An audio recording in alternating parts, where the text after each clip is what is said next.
Welcome to the stage, the Lord Mayor of Sydney, Clover MP.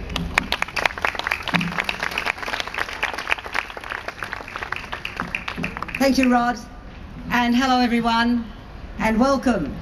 Happy Australia Day. Thank you, Clarence, for that welcome.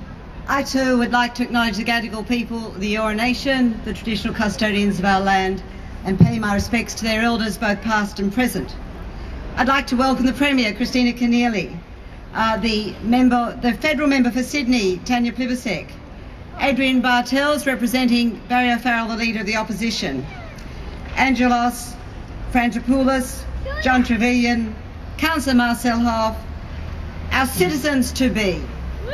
Very warm welcome to them, and your families, and all the other citizens who are here in front of me today. January the 26th is a significant day for all Australians. It's a day when we join our family and friends to celebrate who we are and what we share. The recent floods in Queensland have shown us how we as a nation can come together in a crisis and look after our neighbours. Support has been shown to the hundreds of thousands of Queenslanders affected by the devastating floods. Just this week I was really pleased and proud to see off a convoy of City Council vehicles and specialist staff heading north to work with Brisbane staff in their amazing massive clean-up. And there has been a sense of community and caring, which is about being an Australian. A willingness to help your neighbour, whether they be next door, interstate or across the world. The Salvation Army has collection buckets for donations in the park today as part of their flood appeal. So if you are able, please make a contribution. Today we are welcoming 17 new Australians. And as we welcome you today as our newest citizens, we also acknowledge the world's oldest continuous culture, that of Australia's Aboriginal people. For at least 60,000 years before the coming of the Europeans, Aboriginal and Torres Strait Islander people were the custodians of our land. And in honouring their custodianship, we commit ourselves to forging bonds of genuine reconciliation with the first Australians and ensuring that they are finally able to share fully in the riches our country has to offer.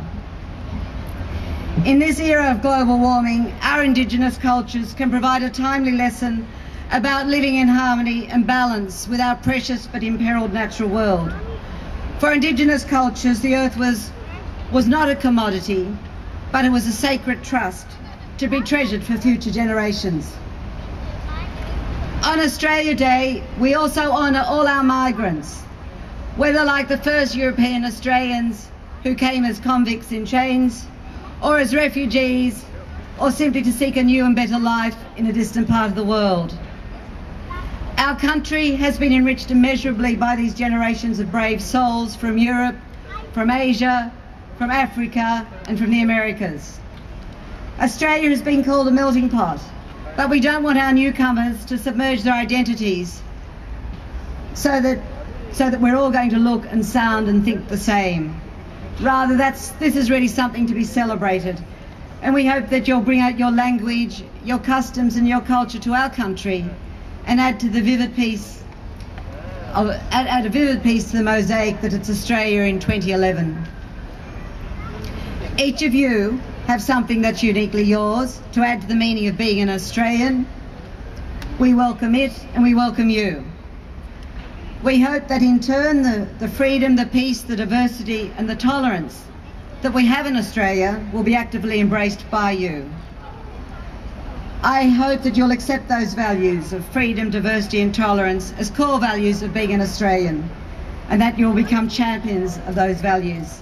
And now, before we proceed to the official part of the ceremony to make you Australians, we're going to invite the Premier and the Member for Sydney, Tanya Plibersek, to speak to you. Rod.